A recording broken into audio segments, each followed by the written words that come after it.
हड़तालिका तीज के व्रत को करने के लिए आतुर रहती हैं और इस व्रत को कर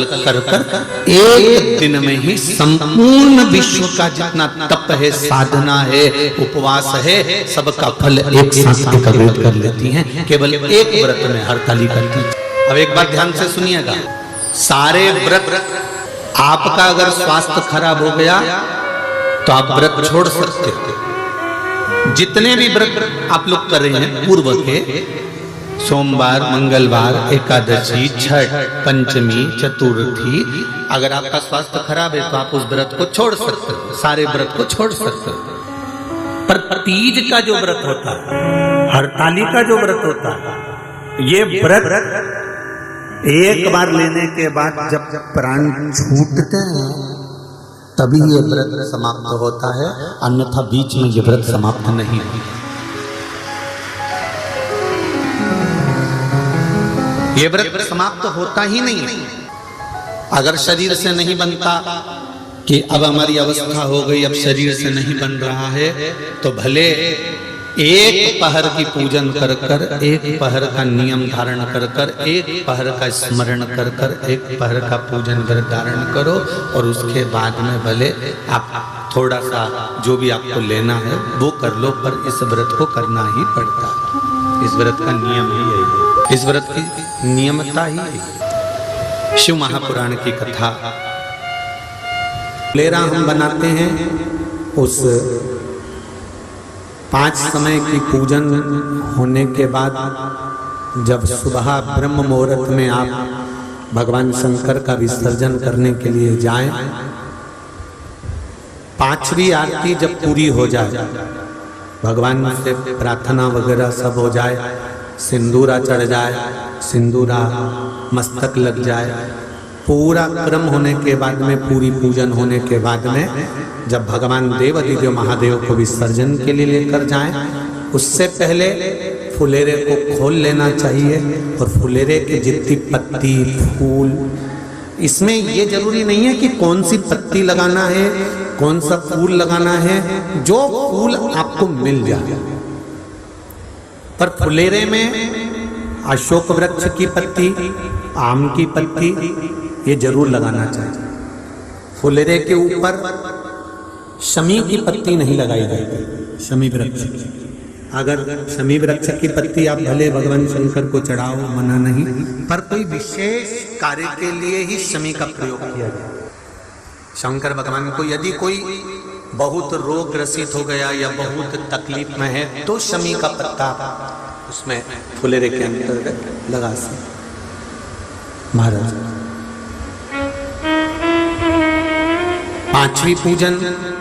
आरती पूर्ण होने के बाद में जब भगवान को विसर्जन के लिए लेके जाएं, उससे पहले फुलेरे के सारी मालाओं को, फूलों को निकाल कर नीचे रख लें, प्रणाम करें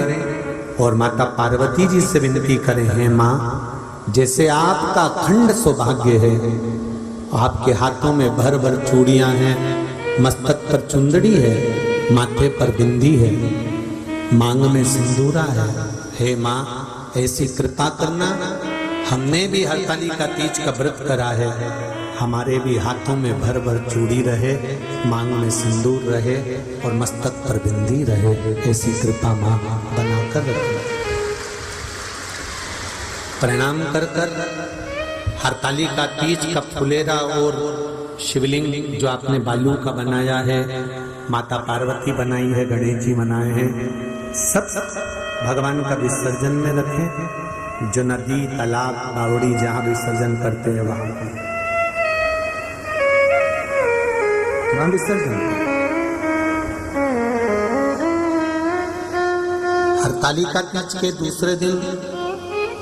गणेश जी विराजमान हो जाएंगे। गणेश जी को जब विराजमान करो तो एक बात का स्मरण जरूर रखना कि गणेश जी विदा हो आपके घर से, पर रिद्धि सिद्धि आपके घर से विदा नहीं होना चाहिए। जहां गणेश जी बैठते हैं या तो उनके आसपास में दीवार पर 2 स्वस्तिक बना लो या 2 हल्दी कुंकू की बिंदी रख दो, एक इधर एक इधर। क्या होता है उससे? कि गणेश जी तो चले जाएंगे क्योंकि बेटा है, वो तो काम के लिए जाएगा, पर बहुएं रिद्धि और सिद्धि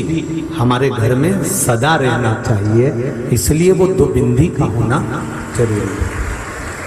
जो 1 रुपए कमाते हैं 1.25 रुपए खर्च होता है, घर में क्लेश रहता है, अशांति रहती है, जरा जरा सी बात में विवाद हो जाता है। जरूर वो गणेश जी के साथ में रिद्धि सिद्धि को भी विदा कर देते होंगे, क्योंकि गणेश जी जाते हैं तो रिद्धि सिद्धि उनके साथ चले जाता है। रिद्धि सिद्धि को रोकने के लिए जिस दिन गणेश जी बैठते हैं उस दिन या तो दीवार पर 2 स्वस्तिक बनाए जाते हैं या 2 बिंदी कुंकू और हल्दी की रख दी जाती है। साथ में इस व्रत की महत्वता को श्रवण करें। हरतालिका तीज का व्रत करने वाली नारी जब प्राण छोड़ती है तो उसकी क्या गति होती है, कहां वो जाती है,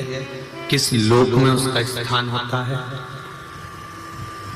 हरतालिका तीज का व्रत जो नहीं करती और भूल से भी फुलेरा का दर्शन करने, फुलेरा जानते हो ना आप लोग, जिस दिन जहां हरतालिका तीज बनती है, केले के पत्ते के ऊपर जहां शिवलिंग बनता है उसके ऊपर जो फूल की मालाएं लटकाई जाती है या झूमर या पत्ते लटकाए जाते हैं, उसका मात्र दर्शन वो व्रत नहीं भी कर रही है, उसका उपवास नहीं है, उसकी व्रत नहीं है, उसने व्रत नहीं उठाया, उसने उपवास नहीं उठाया ना, उसने व्रत उठाया।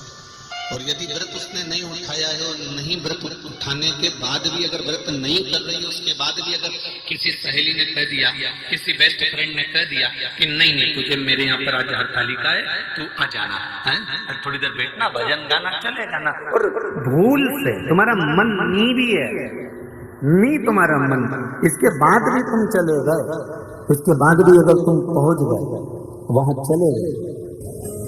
और केवल हरतालिका तीज के फुलेरे का दर्शन कर लिया, नहीं है व्रत, उस फुलेरे का दर्शन कर लिया।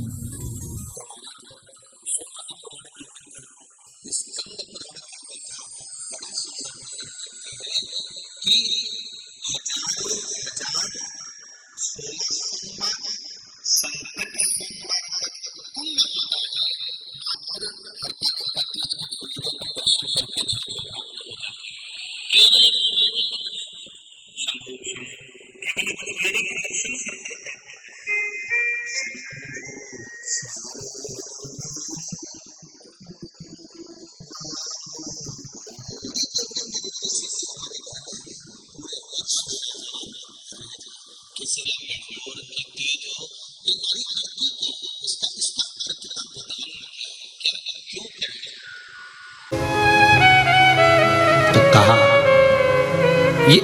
अखंड सौभाग्य को देने के लिए करते। किस चीज के लिए है? जम के बोलो जरा। अखंड सौभाग्य के लिए। बहुत दूर आप घर में कैसे भी कपड़े पहनो चले रहे, पर जिस दिन आपके घर में तीज का व्रत हो, चतुर्थी का व्रत हो, या आपका सास ने जो व्रत बताया है, या आपके घर में माँ जो व्रत बताई है, जो घर के बुजुर्ग जिस व्रत को करते चले आ रहे हैं, उस व्रत को यदि आप कर रहे हो तो सिर पे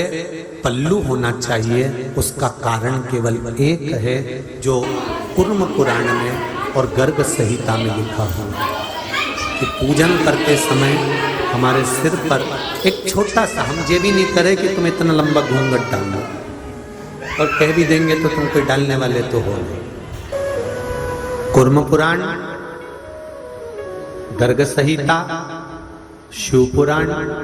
वर्णन करती है, देवी भागवत वर्णन करती है कि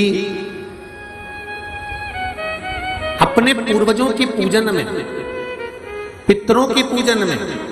कुल देवी की पूजन में, कुल देवता की पूजन में, घर के जो विधान की पूजन है, जो हमारे यहाँ चलती चली आ रही है, उस पूजन में जिस नारी के मस्तक पर अगर कोई वस्त्र पड़ा हुआ होता है, कोई पल्लू धरा हुआ होता है, भले वो घर पर सूट पहनती हो, जो मर्जी पड़े वो पहनती हो, पर पूजन के समय पर जो अपने घर की रीत की पूजन है, उस पूजन के समय पर अगर उसके सिर पर एक छोटा सा वस्त्र भी, एक पल्लू भी अगर उसके मस्तक पर होता है तो शिव महापुराण की कथा कहती है वो नारी को जीवन में कभी दुख नहीं झेलना पड़ता है, सारे दुख से पार उतर जाता है। अब इसका प्रमाण क्या है महाराज? तो कहा माता अहिल्या को देख लीजिए, जनाबाई को देख लीजिए, मुक्ताबाई को देख लीजिए, कर्माबाई को देख लीजिए, मीराबाई को देख लीजिए। केवल एक सिर पर पल्लू था, केवल एक सिर पर एक वस्त्र का टुकड़ा था, और उस वस्त्र के टुकड़े ने जहर का प्याला भी आया तो वो टुकड़ा नहीं था, कृष्ण का आशीर्वाद सिर पर बना हुआ था, वो टुकड़ा नहीं था। आप अपने घर में कैसे भी रहते होगे, कैसे भी कपड़े पहनते होगे, कैसे भी सूट पहनते होगे, आप दुपट्टा लेते होगे, सूट पहनते होगे, आप जो पहनो मना नहीं है, पर जिस समय हमारे घर में पितरों की पूजन हो, कुल देवी देवता की पूजन हो, या कोई एक क्रम पूजन का चला आ रहा है, उस पूजन में सिर पर छोटा सा भी एक क्षण के लिए पल्लू रखा जाए, एक क्षण के लिए, ज्यादा भी नहीं, थोड़ा ही रखा जाए, तो समझ लो कि जीवन में कहीं अगर दुख आकर खड़ा भी हो गया तो उससे निपटा जा सकता है। कोई दूसरा नहीं, घर की नारी ही निपट सकती।